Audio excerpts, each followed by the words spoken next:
ಚಾಲುಕ್ಯ ಉತ್ಸವವನ್ನ 2026 ಇವತ್ತು ನಮ್ಮ ಕರ್ನಾಟಕ ಗಣ ಸರ್ಕಾರ ನಮ್ಮ ಗುಣವತ್ತ ಮುಖ್ಯಮಂತ್ರಿಗಳಾದಂತಹ ಸನ್ಮಾನ್ಯ ಸಿದ್ದರಾಮಯ್ಯ ಸಾಹೇಬರು ಮತ್ತು ಉಪಮುಖ್ಯಮಂತ್ರಿಗಳಾದಂತಹ ಸನ್ಮಾನ್ಯ ಡಿ.ಕೆ. ಶಿವಕುಮಾರ್ ಸಾಹೇಬರು ಇವತ್ತು ಬಾಗಲಕೋಟೆ ಜಿಲ್ಲೆಯ ನಮ್ಮ ಉಸ್ತುವಾರಿ ಸಚಿವರು ಮತ್ತು ನಮ್ಮ ಬದಾಮಿ ಮತಕ್ಷೇತ್ರದ ಶಾಸಕರಾದಂತಹ ಭೀಮಸೇನ್ ಚಿಮ್ಮನಕಟ್ಟಿ ಅವರು ಈ ಉತ್ಸವ ಕಳೆದ 10 ವರ್ಷಗಳಿಂದ ಇವತ್ತು ಆಗಿರ್ಲಿಲ್ಲ. ಈ ಉತ್ಸವ ಆಗಬೇಕು ಅಂತೇಳಿ ನಾವೆಲ್ಲ ಜಿಲ್ಲೆಯ ಶಾಸಕರು ಸಚಿವರು ಸೇರ್ಕೊಂಡು ಮುಖ್ಯಮಂತ್ರಿಗಳ ಮೇಲೆ ನಾವು ಒತ್ತಡವನ್ನ ತಂದು, ಯಾಕಂದ್ರೆ ಕಳೆದ 11 ವರ್ಷದಿಂದ 2015ರಲ್ಲಿ ಈ ಉತ್ಸವ ಆಗಿತ್ತು. ಈ ಉತ್ಸವ ಅಂದು ಕೂಡ ನಮ್ಮ ಮುಖ್ಯಮಂತ್ರಿಗಳಂತ ಸಿದ್ದರಾಮಯ್ಯನವರು ಅವತ್ತು ಬದಾಮಿ ಮತಕ್ಷೇತ್ರದ ಶಾಸಕರಾಗಿ ಸನ್ಮಾನ್ಯ ಬಿ ಚಿಮ್ಮನಕಟ್ಟಿ ಅವರಿದ್ರು. ಆ ಸಂದರ್ಭದಲ್ಲಿ ಉತ್ಸವ ನಡೀತು. 2018ರಿಂದ 23ರಲ್ಲಿ ಈ ಉತ್ಸವಕ್ಕೆ ಅನೇಕ ಒತ್ತಡ ಇದ್ರೂ ಕೂಡ ಜನ ಬೇಡಿಕೆ, ಈ ಭಾಗದ ಜನರ ಒಂದು ಜೀವನಾಡಿ ಎಂದು ತಪ್ಪ ಹಾಕಿಲ್ಲ. ಯಾಕಂದ್ರೆ ಇಮ್ಮಡಿ ಪುಲಕೇಶಿ ಅವರು ಈ ಚಾಲುಕ್ಯರ ನಾಡನ್ನು ಬೆಳಗಿದಂತವ್ರು. ಯಾಕಂದ್ರೆ ಈ ರಾಜ್ಯದಲ್ಲಿ ಇವತ್ತು ಅನೇಕ ಜನ ಈ ದೇಶಕ್ಕಾಗಿ, ಈ ನಾಡಿಗಾಗಿ, ಕನ್ನಡ ಭಾಷೆಗಾಗಿ ತಮ್ಮ ಜೀವವನ್ನು ತ್ಯಾಗ ಮಾಡಿದ್ದಾರೆ. ಮತ್ತು ಈ ನೆಲ ಭೂಮಿಯನ್ನ, ಕೀರ್ತಿಯನ್ನ, ಘನತೆ, ಗೌರವವನ್ನು ಹೆಚ್ಚಿಸಿದಂತ ಇಮ್ಮಡಿ ಪುಲಕೇಶಿ ಅವರ ಬಗ್ಗೆ ಇತಿಹಾಸ ಪುಟಗಳಲ್ಲಿ ಎಲ್ಲೋ ಮರೆತು ಹೋದಂಗಾಗಿತ್ತು ಅನ್ನೋದು ಕೂಡ ಇವತ್ತು ಜನರು ಮಾತಾಡುವಂತ ಮಾತಾಗಿತ್ತು.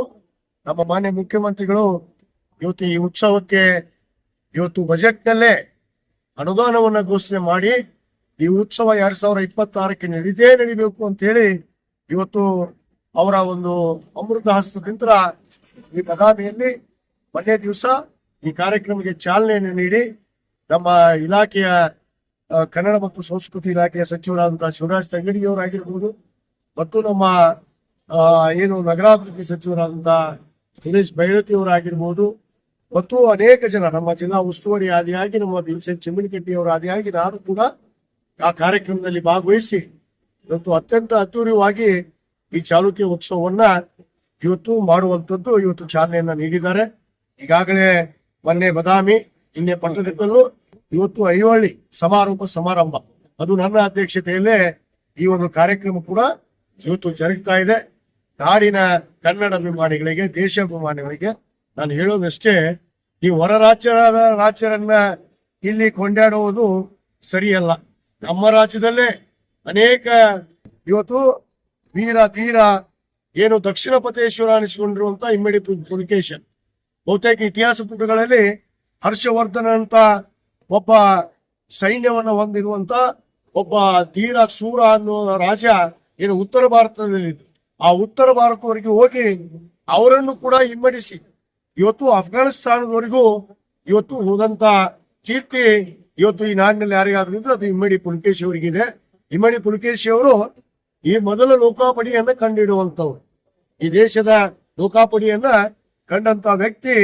ಕಂಡಿಡಿದಂತ ವ್ಯಕ್ತಿ ಅದು ಇಮ್ಮಡಿ ಪುಲಕೇಶಿ ಅವರು ವೈಷ್ಣವ ಧರ್ಮದಲ್ಲಿ ಜನಿಸಿದ್ರು ಕೂಡ ಸರ್ವ ಧರ್ಮದ ಜನಾಂಗವನ್ನ ಪ್ರೀತಿಸಿ ಈ ನಾಡನ್ನ ಬೆಳಗಿದಂತವ್ರು, ಭಾಷೆಗೆ ಗೌರವ ಕೊಟ್ಟಂತವ್ರು, ಇದು ಕಲೆಗೆ, ವಾಸ್ತುಶಿಲ್ಪಕ್ಕೆ, ಇವತ್ತು ಶಿಕ್ಷಣಕ್ಕೆ ಮಹತ್ವವನ್ನು ಕೊಟ್ಟು ಇವತ್ತು ಈ ನಾಡನ್ನ ಬೆಳಗಿದಂತಹ ವ್ಯಕ್ತಿ. ಅವರ ಒಂದು ಉತ್ಸವ ಇವತ್ತು ಕೊನೆಯದಾಗಿ ನಮ್ಮ ಐಹೊಳೆಯಲ್ಲಿ ಸಾಯಂಕಾಲ ಇವತ್ತು 6 ಗಂಟೆಗೆ ಆ ಕಾರ್ಯಕ್ರಮ ಪ್ರಾರಂಭ ಆಗುತ್ತೆ. ತಮ್ಮ ಮಾಧ್ಯಮದ ಮುಖಾಂತರ ನಾನು ಎಲ್ಲ ನಾಡಿನ ಏನು ಕನ್ನಡ ಅಭಿಮಾನಿಗಳಿಗೆ, ರಾಜ್ಯಾಭಿಮಾನಿಗಳಿಗೆ, ದೇಶಾಭಿಮಾನಿಗಳಿಗೆ ಈ ಕಾರ್ಯಕ್ರಮದಲ್ಲಿ ಬಂದು ಅನೇಕ ನಮ್ಮ ಹೆಸರಾಂತ ಕಲಾವಿದರಾದಂತಹ ಡಾಲಿ ಧನಂಜಯ ಅವರಾಗಿರ್ಬೋದು, ನಮ್ಮ ಗುರು ಕಿರಣ್ ಅವರಾಗಿರ್ಬೋದು, ಸಂಗೀತ ಪ್ರಭು ದೀಕ್ಷಿತ್ ಆಗಿರ್ಬೋದು, ಅನೇಕ ಜನ, ರಘು ದೀಕ್ಷಿತ್ ಅವರು ಕೂಡ ಆಗಮಿಸ್ತಾ ಇದ್ದಾರೆ, ಗುರು ಕಿರಣ್ ಅವರು ಕೂಡ ಆಗಮಿಸ್ತಾ ಇದ್ದಾರೆ. ಅತ್ಯಂತ ಒಂದು ಸಾಂಸ್ಕೃತಿಕ ಒಂದು ಮನೋರಂಜನೆ ಕಾರ್ಯಕ್ರಮ ಕೂಡ ಏರ್ಪಡಿಸಿದೆ. ಇದರ ಉದ್ದೇಶ ಇಷ್ಟೇ, ಇತಿಹಾಸ ಎಲ್ಲೋ ಹೋಗ್ಬಾರ್ದು, ಮರ್ತು ಹೋಗ್ಬಾರ್ದು. ಇತಿಹಾಸದಲ್ಲಿ ಯಾರ್ಯಾರು ಈ ನಾಡಿಗಾಗಿ ಹೋರಾಟವನ್ನು ಮಾಡಿ ಈ ನಾಡಿನ ಹೆಸರನ್ನ ಬೆಳಗಿದಂತವರು, ಭಾಷೆಗೆ, ಸಂಸ್ಕೃತಿಗೆ, ಇವತ್ತು ಕಲೆಗೆ, ಇವತ್ತು ವಾಸ್ತುಶಿಲ್ಪಕ್ಕೆ ಮತ್ತು ಶಿಕ್ಷಣಕ್ಕೆ ಯಾರು ಗೌರವ ಕೊಟ್ಟರಂತಾರೆ ಅವರೆಲ್ಲರ ಒಂದು ಕೀರ್ತಿಯನ್ನು ಹೆಚ್ಚೋದಕ್ಕೋಸ್ಕರ ಈ ಉತ್ಸವ ಮಾಡುವಂಥದ್ದು. ಆದ ಕಾರಣ ನನ್ನ ನಾಡಿನ ಸಮಸ್ತ ಜನತೆಗೆ ಈ ಉತ್ಸವದ ಶುಭಾಶಯಗಳನ್ನ ತಮಗೆಲ್ಲ ಕೋರಿ ತಾವೆಲ್ಲರೂ ಈ ಕಾರ್ಯಕ್ರಮದಲ್ಲಿ ಭಾಗವಹಿಸಿ ಈ ಕಾರ್ಯಕ್ರಮವನ್ನು ಕೂಡ ಯಶಸ್ವಿಗೊಳಿಸಬೇಕು ಅಂತೇಳಿ ಈ ಸಂದರ್ಭದಲ್ಲಿ ತಮ್ಮ ಮುಖಾಂತರ ವಿನಂತಿ ಮಾಡ್ತೀನಿ.